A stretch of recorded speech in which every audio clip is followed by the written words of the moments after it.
고객을 폴스하지 않는 것과 감성적인 의사결정을 하도록 하는 것입니다. 안녕하세요, 딘준입니다. 이사를 하게 돼서 이전처럼 차에서 촬영을 하기보다는 집에 있는 공간을 활용해서 촬영을 해보려고 합니다. 이전에 이제 올려드렸던 콘텐츠에서 마케팅과 영업의 정의적인 차이를 설명을 드리고 어떻게 마케팅적인 개념들을 영업관리 업무에 적용해서 일을 잘할 수 있는지 구체적으로 설명을 드리겠습니다. 마케팅 이제 포피, 이 마케팅의 가장 중요한 큰 개념이다라고 하는 시대에 공부를 했기 때문에 제가 말씀을 드리는 개념이 구식의 개념이라고 생각하실 수도 있습니다. 다만 제가 배운 것을 어떻게 영업관리에 도입을 해서 좋은 실적을 만들어 왔는지를 말씀드리는 콘텐츠이기 때문에 크게 중요한 것 같지는 않은 것 같습니다. 마케팅 전략을 설득하는 기획서를 작성할 때 저희가 이제 환경 분석, 그리고 솔루션, 그리고 경쟁사 대비 메리트, 그리고 네 번째로 기대 효과, 이 네 가지 순서로 기획을 전달을 하는데 이 각 부분을 어떻게 영업관리에 도입해서 할 수 있는지 순서를 따라서 말씀을 드리도록 하겠습니다. 첫 번째는 이제 환경 분석, 고객과의 관계에서 오지랖퍼가 되자입니다. 경쟁 환경을 분석하는 가장 클래식한 툴은 3C 분석이라는 툴입니다. 세 가지에 대한 분석을 해야 한다는 이론입니다. 이 부분에서 저희 이제 영업관리직에 계신 분들께 저는 고객을 분석하는 태도를 강조하고 싶습니다. 고객에게 관심을 주라는 말이에요. 저희가 무언가를 분석할 때 그것에 대해서 가장 빠르게 그리고 깊게 알고 분석할 수 있는 가장 효율적인 방법은 바로 관심을 가지는 것일 것입니다. 이것을 기본적인 태도로 가지고 그리고 고객에 대한 정보를 수집하고 분석을 하는 것을 추천을 드립니다. 예를 들면 이제 고객, 사장님의 고향, 사장님의 가족관계, 그리고 재정 상황, 현금 흐름, 그리고 재산, 그리고 사장님의 고객, 그리고 고객분의 친구분, 고객의 나를 제외한 또 다른 매입처와 그 매입처에서의 매입 단가 등 이러한 정보들은 저희가 영업부서에서 업무를 하면 굉장히 업무가 바쁘게 돌아가는데 영업부서에서 해내기 위해서는 관심이 필수적으로 필요합니다. 순간순간적으로 내가 내 시야 안에서 캐치를 해내야 되기 때문입니다. 현장이기 때문이에요. 그리고 이와 더불어서 기본적으로 이제 당사의 시장에서의 위치나 정책, 전략 등을 세세히 아는 것 또한 기본이고 경쟁사의 현재 상황 그리고 전략, 단가에 관심을 가지시는 것도 추천을 드립니다. 두 번째, 솔루션입니다. 이 솔루션을 제시할 때는 사달라 라고 부탁하지 말고 솔루션을 이제 제안을 하세요. 마케팅 전략을 제시할 때 부탁하는 것보다는 우리의 제품이나 서비스가 경쟁 우위를 갖추고 있게끔 만드는 게 중요하고 다만 영업부서는 이제 실행부서이기 때문에 사실은 이미 내가 전략이에요. 본인이 고객의 솔루션이 된다고 생각을 하시면 될 것 같아요. 이 솔루션이라는 말의 뜻은 문제나 공경에 대한 해결책입니다. 해결사가 된다고 생각을 하시면 될 것 같습니다. 예를 들면 공구유통상의 사장님들은 매출, 마진, 운영비용, 물류, 납기, 가품, 머리가 아픔, 세금 전략, 전문 지식 부족, 수금 등에서 문제를 느끼고 있습니다.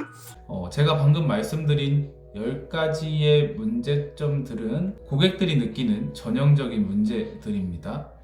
이 부분의 문제점을 가진 고객들을 만났다면 기회를 만났다고 생각을 하세요. 당신이 그 부분의 문제를 해결할 수 있다면 그 부분에 해당하는 매출은 당신의 것이 됩니다. 이러한 문제점들 외에 주관적인 문제점들에도 관심을 기울이는 것을 추천드립니다. 주관적인 부분은 이제 좀 스페셜한 부분인데 스페셜한 부분의 문제를 해결해주면 스페셜한 관계로 나아가실 수 있기 때문에 유리한 고지를 점하실 수가 있습니다. 그리고 세 번째로 경쟁사 대비 메리트, 왜 나를 선택해야 되는지에 대한 부분입니다.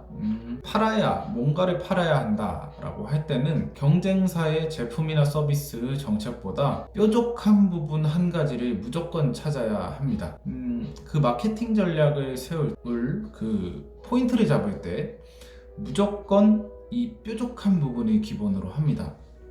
이 뾰족한 부분이 뭐냐면 바로 경쟁 제품과 차별화 되어 있는 부분을 기준으로 한다는 말입니다. 이 차별화라는 것은 마케팅에서 보다 영업에서 훨씬 더 효과적이에요. 고객과 직접적으로 상담을 하는 상황에서, 그리고 눈으로 서로 보고 있는 상황에서, 눈으로 물건을 볼 수 있는 상황에서 경쟁 제품보다 이 제품에는 이러한 다른 기능이 들어가 있다라는 말을 하는 것이 굉장히 효과적으로 작용을 합니다. 실제로 현장에서 차별화되는 포인트를 고객의 말로 이제 해석을 해줘야 돼요. 공구업계에서는 흔히 이제 기능상의 차이를 말할 때 효과가 좋습니다. 예를 들면 이제 방독 마스크 필터가 있어요. 이 방독 마스크 필터에 그 활성 탄층이 들어간 제품이 있습니다. 자, 활성 탄층이 들어갔다라고 하면 말이 어려운데, 이 활성 탄층이 들어갔다는 부분은 유기, 페인트나 신너의 냄새를 없애주고 가스 냄새 같은 것들을 이제 그 분자를 흡착해서 차단해주는 기능이 있습니다. 그러니까 활성 탄층이 들어간 이제 필터를 사용하면 냄새, 그러니까 불쾌한 냄새가 안 나는 거죠. 이러한 부분들을 설명을 해드리면 대부분 이러한 기능이 있는 제품을 선택해서 주문을 하십니다. 차별화된 기능을 설명하는 것은 가격이 조금 비싸다라고 하는 부분에 대한 그 저항감을 현저히 줄여줄 수 있습니다. 또한 이 기능은 소비자들의 제품을 선택하는 기준과 밀접할수록 그 효과를 발휘합니다. 네 번째는 기대 효과입니다. 고객이 얻을 효과를 계량적이기보다는 정성적이고 감성적으로 설명을 하되, 장점은 모아서 크게 설명을 하고 단점은 분할해서 작게 제시하자는 것입니다. 고객이 얻을 이제 효과를 설명할 때는 자, 효과, 당신을 이것을 하면 좋다라고 하는 부분은 이제 설득의 막바지 단계에 와 있는 거예요. 그래서 이 부분에서 설명을 어떻게 하느냐에 따라서 구매 결정이 이루어지게 되는데, 이 부분에 대해 설명을 할 때 최대한 감성적인 의사결정을 하도록 유도를 하는 것이 좋습니다. 고객들은 대부분 마지막에는 결국에는 얼마예요? 라는 것을 묻고 구매를 결정을 해요. 가격과 숫자, 이것을 굉장히 중요하게 생각을 합니다. 하지만 사실상 그 가격이라는 것은 제품이 가진 그 수많은 특징과 옵션 중에 하나예요. 아예 똑같은 제품을 가지고 경쟁하는 상황이 아니라고 하면 완전히 지배적으로 중요하지는 않다는 얘기입니다. 그래서 이제 제품의 차별화된 기능을 앞세워서 이 제품을 취급을 하면 이러한 층의 고객을 개발할 수 있다. 이 제품으로 판매를 하면 기존 제품처럼 조립을 따로 해서 판매를 하지 않아도 되기 때문에 사장님의 시간을 아껴줄 수 있다 등 이제 정량적이기보다는 이제 정성적이고 감성적인 부분으로 효과를 설명을 드리면 좋습니다.